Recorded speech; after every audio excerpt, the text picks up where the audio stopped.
It's the Jesse LaSala Show. Episode 45, October 23rd, 2021. How say you? Once again, joining you live from a parking lot in the middle of nowhere. It's been an interesting week, to say the least.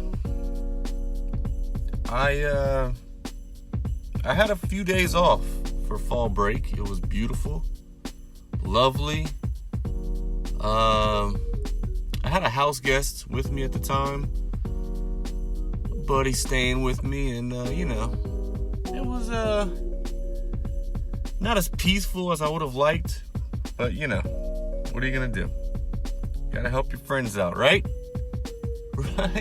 Right. So I went back to school, and I have to go in the mornings super early, like before school starts, and let the kids out of the car in the car rider line. Okay? So there's this big circle, all the parents pull up, you open the car, hey, good morning, have a good day, and then you close it.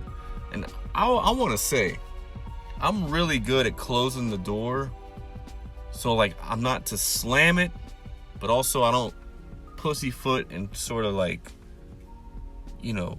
leave it ajar, where I would have to go back and then close it harder. I'm pretty good at getting it right on that first gadoosh, and it's like a nice crisp closure of the car or vehicle, so that, in other words, they can just swiftly drive away. So yeah, that's a feather in my cap. But I stand there, it's at the ass crack of morning. I'm not even awake yet. Just staring off into space, God. And I'm secretly thinking to myself, God, I wish one of these half asleep parents would just jump the curb and clip me. just hit me, and either I can die with dignity, or then, collect a settlement and they're about disability for the rest of my days on this big blue marble. But it's interesting to see the inside of these people's cars, which is also a window, I think, into their lives. Wow, that's powerful. That's powerful, Jesse. You really came on to something there. Now, as I look inside my car, well, me and Maddie's car, very clean. I take pride in this car. I make sure there's no garbage laying around. I wash it often, because it's a white car. You got to keep white cars pretty clean, So anyway, these parents come rolling through, and there's some, you open it up, and immediately there's weed smoke that just hits you. And the kid gets out. Oh, what's up, DeGrandre? That's not racist, because it's true. And then there's one that drives by, and it's like, oh, what's up? How you doing, Ashley? And then they drive past, and there's Trump stickers all on the back. And you're like, okay.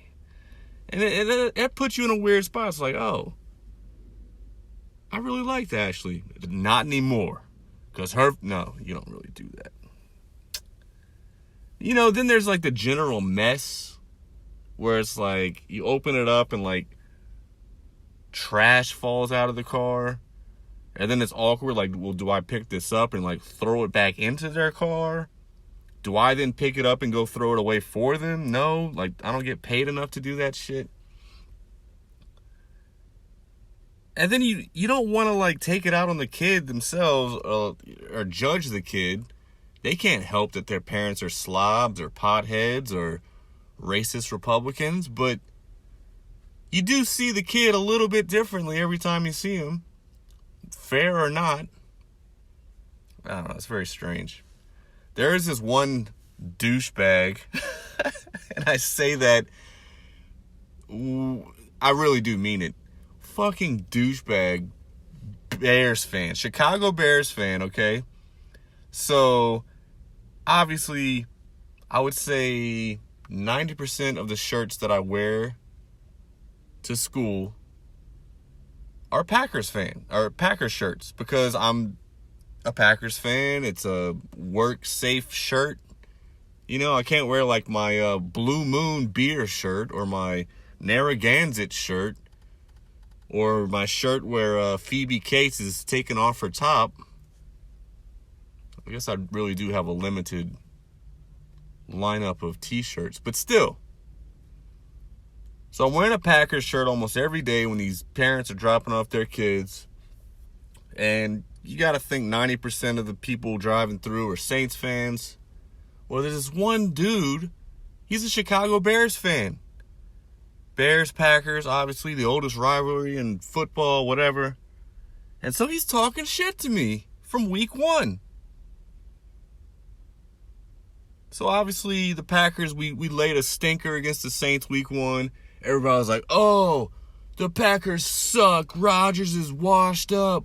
That's what he gets for being a diva during the offseason. Okay, yeah, we've won 5 straight, including our most recent win over the Chicago Bears.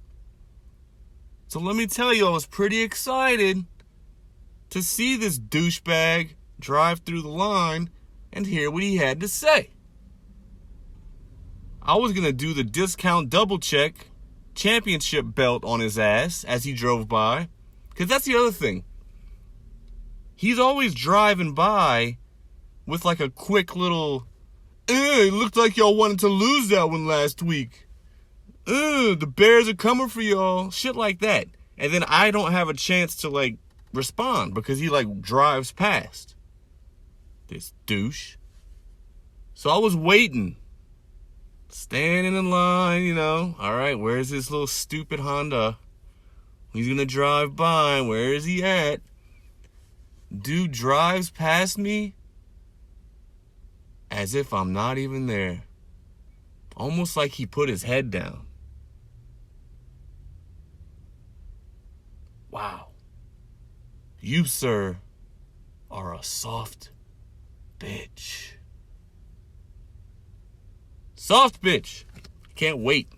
Can't wait till he acknowledges me so I can,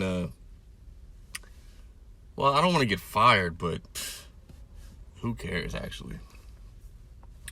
So, the Packers face the Washington football team this weekend. Some say a trap game because we're obviously a much better team. But we're at home. We're wearing these really sexy throwback uniforms.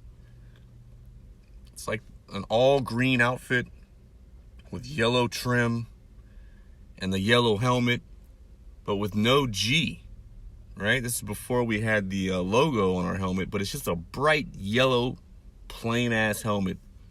For some reason, it looks really good, and it kind of works with the matchup against the Washington football team, who also doesn't have a logo, because apparently, you know, Redskins is racist, but Chiefs is not. Pirates, Braves, Indians, whatever. So, while I would be a cautious Packers fan for this game, I'm not. I think we beat the shit out of the Redskins. And I'll be very upset if we don't. We're at home. Taylor Heineke,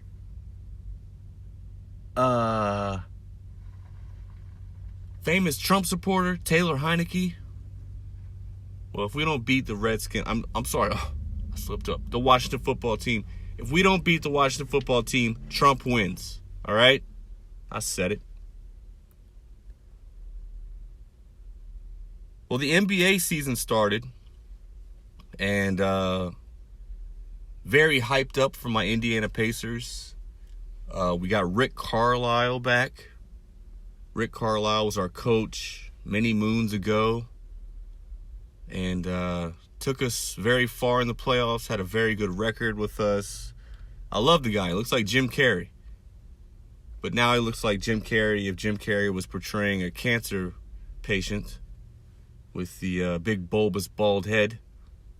Nonetheless, I love my Rick Carlisle. But we have a lot of injuries. Our top two scorers are our top two most talented scorers, TJ Warren, Karis LeVert, both injured. Timetable not known for their return. But we draft this rookie stud from, I think, Oregon? Yeah. Chris Duarte. I think he's from the Dominican Republic. His English is a little shoddy, but man, this dude has heart. He is a bona fide star. I mean, this dude is going to be great for many, many years. In his first game, he gets like 26. Next game, like 20.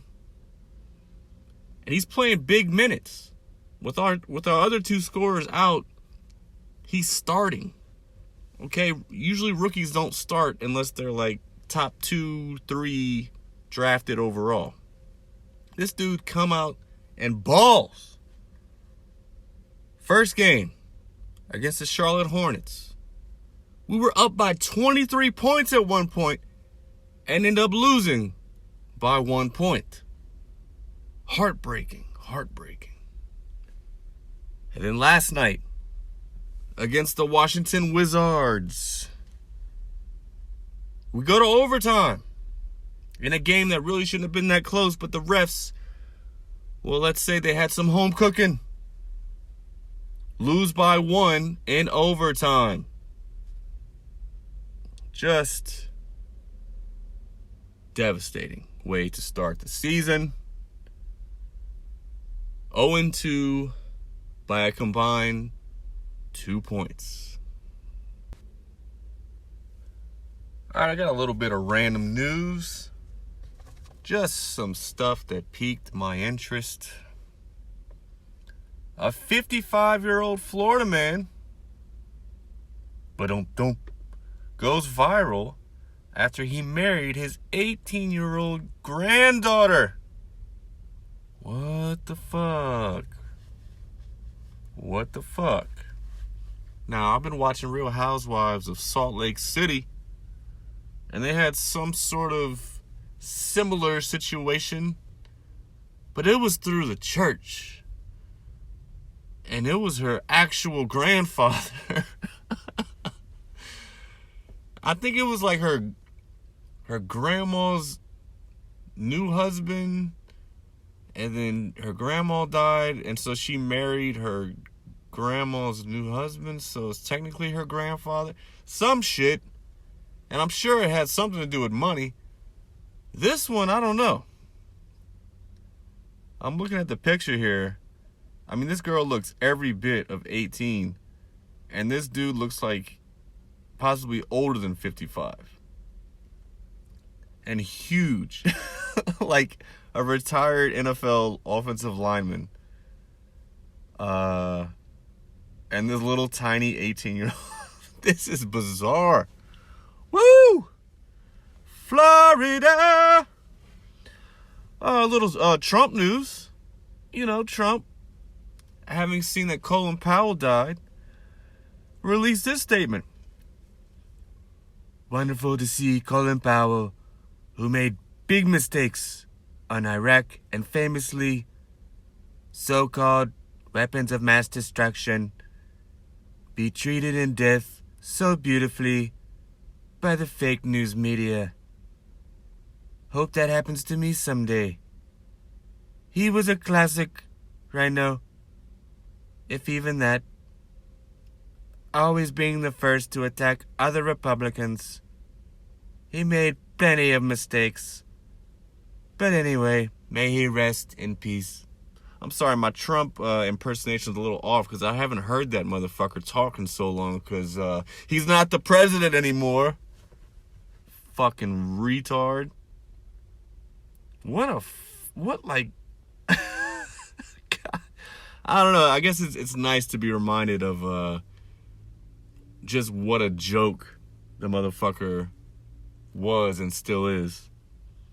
He's also announced that he's launching a new social media platform, Truth Social, after being banned from major apps.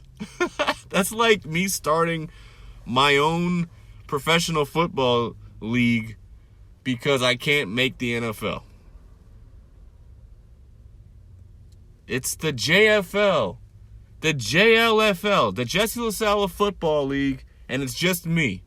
I play myself every week, and I win, and then I win the Super Bowl. Fucking retard. Hate this guy. Let's see here. Other bizarre news. They are starting to use pig kidneys and transplanting them to humans. Okay, let me see this. People waking up in comas. Oh my God, this is gross. An unidentified patient apparently suffered from brain death. Brain death? They were a registered organ donor, but none of their organs were suitable for transplant, so the family allowed them to be used for research. That's fair. Let me just say this right here and right now. By all means, if I die, use my body for whatever you want. I don't care. Sex puppet, research on how fast the human body can fly from an airplane at 500 feet. Like, just go all out.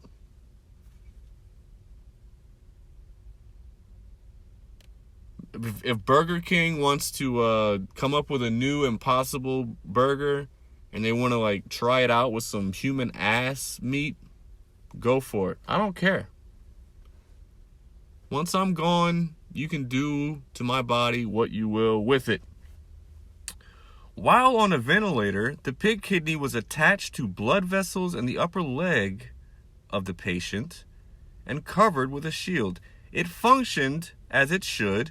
The kidney received the blood and processed urine as waste product almost immediately, marking it a successful experiment. Okay, so how long until I can get myself a kidney from a pig? Oh my God. More importantly, I would like a liver. I want a pig liver. Because God knows I have treated my liver pretty horribly over the years, and I'd like to just start fresh. I'd like to wipe that slate clean and start anew. This is some sad news, because I like Alec Baldwin, but he shot 2 people on a movie set after someone handed him a prop gun that had bullets in it. How does that work? How does it work where there's a live round in a prop gun? Some film they were filming, it's called Rust, out in New Mexico. That sucks, man. I mean, I would feel bad enough killing somebody, even if I wanted to kill them. I would have some remorse afterwards, I would imagine. Imagine killing somebody on accident with an actual gun or something that was supposed to only look like a gun, but it was a real gun. Jesus. I mean, this isn't the first time something like this has happened. What was that dude from The Crow? he died. Just sad. I mean, that is...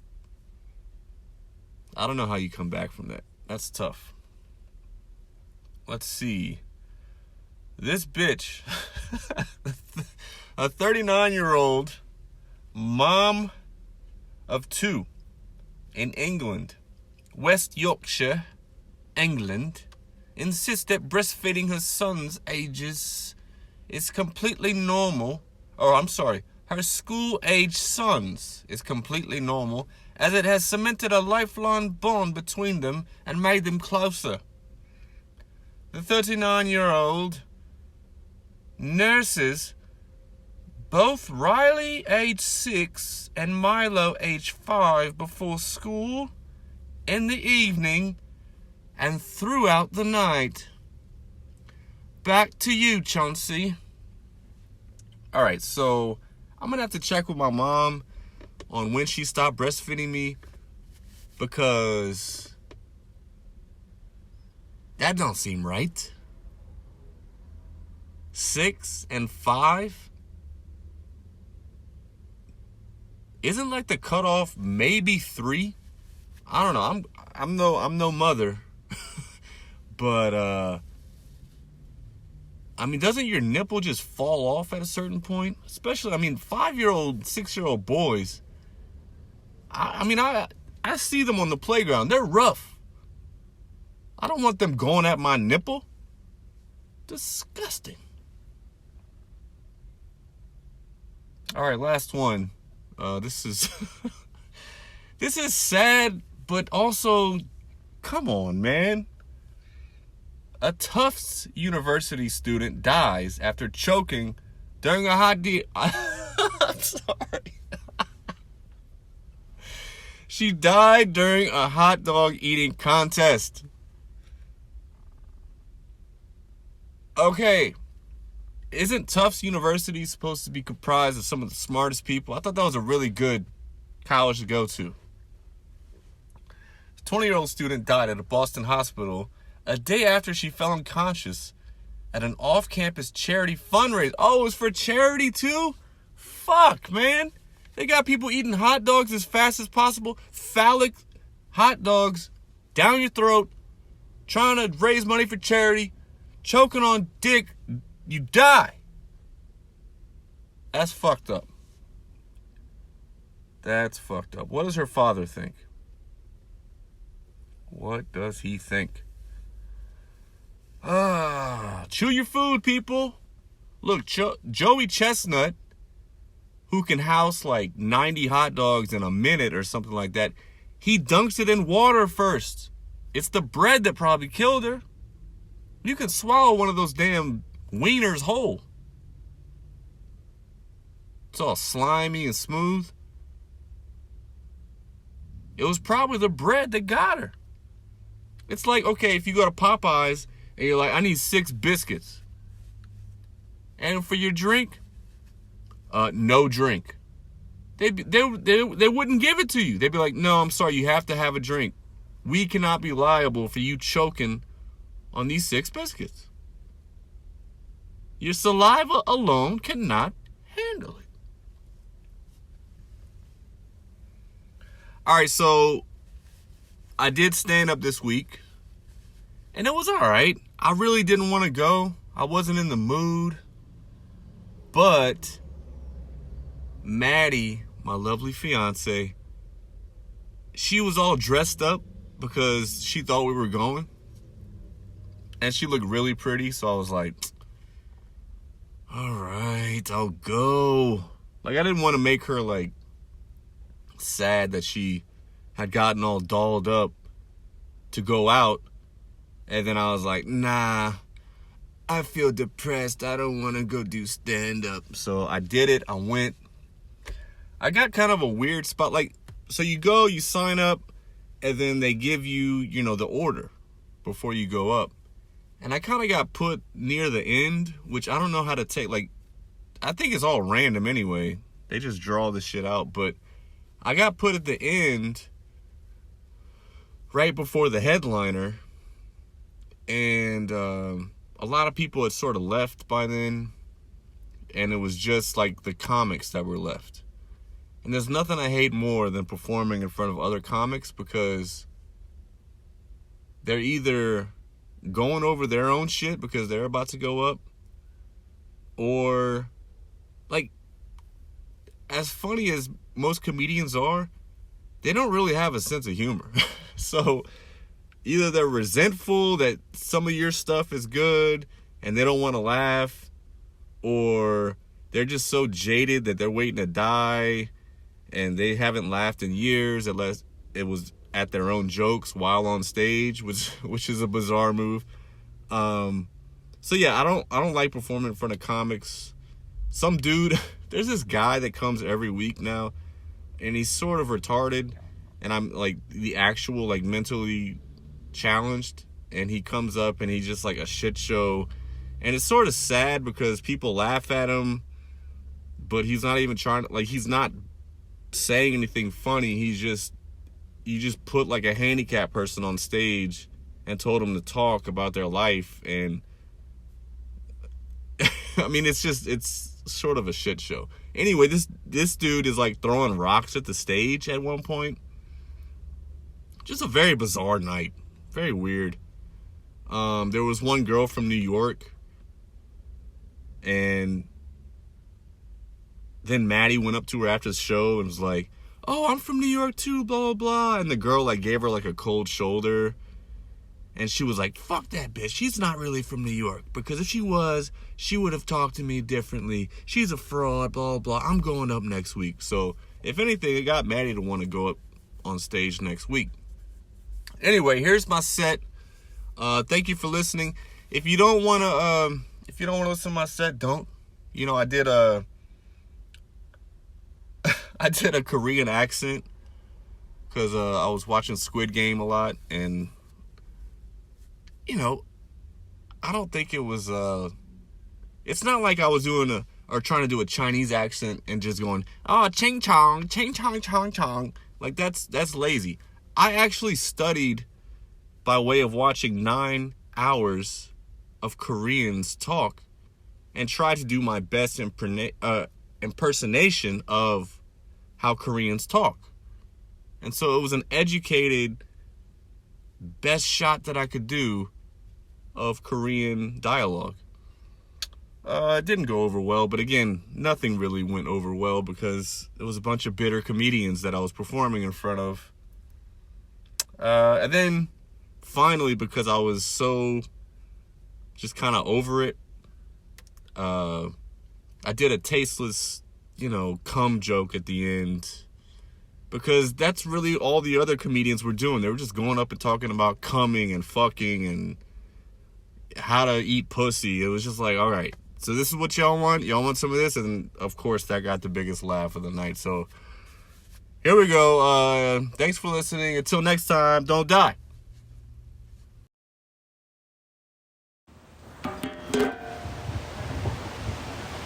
So yeah, like Alana, I just moved back from New York, and yeah, it's good times. It's good times. I don't get catcalled either anymore. It's kind of embarrassing. I had to get a job once I got back here, obviously. And good luck to you, sir, by the way. Yeah, you. You throwing rocks at this thing? Really? No. So, I started thinking of what I was good at. Photography. Now that everyone has an iPhone, I could be a photographer. What I want to take pictures of, like the Sports Illustrated swimsuit edition, that was too high of expectations, so I had to take it down. I want to be the guy that just holds up while they're changing their swimsuits. Really tall too, so Also, there's a wrangler, like a nipple wrangler, like, "Oh, sweetheart, your nipple's not popping through that swimsuit enough. John, will you come over here?" Yeah. Don't worry, honey, this is all professional.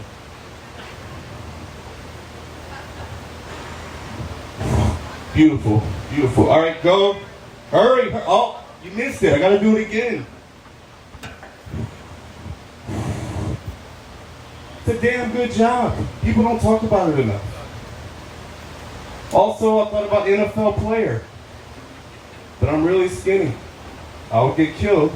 So the expectations get lowered and I would be a water boy. That's fucking perfect. But only if I get to wear the uniform. You know, like old baseball managers, it's like a 68-year-old guy wearing the same shit the players are wearing. What the fuck is that? So if I'm gonna be a water boy in the NFL, I run up and I squirt the water right in their face, and I'm like the coveted water boy because I get it right in their mouth. You know, because sometimes you see it, they squirt it and it like gets all over their face. It's sloppy. It's gross. So I go up, and they're like, "Thank you, I'm so hydrated. Now I can go score a touchdown."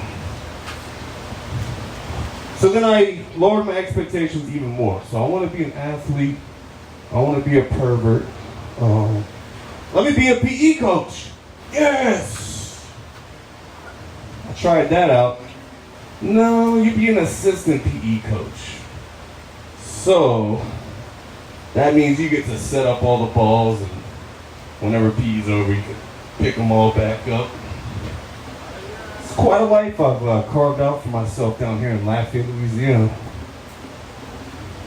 I thought about being a cop, but fuck that. I love cops though. Like, I do, the great ones.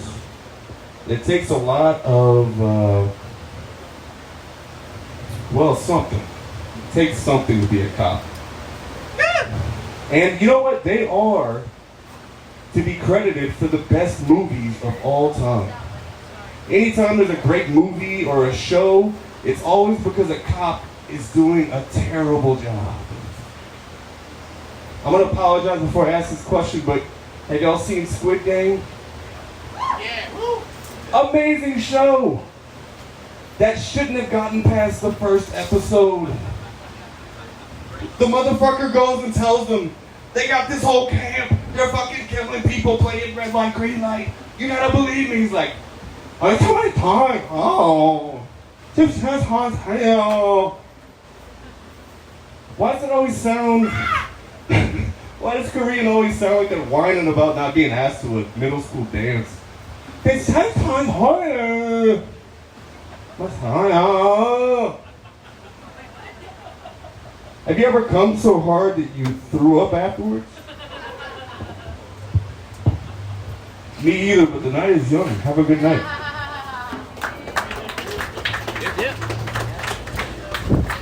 Jesse LaSala, everybody. Keep it going.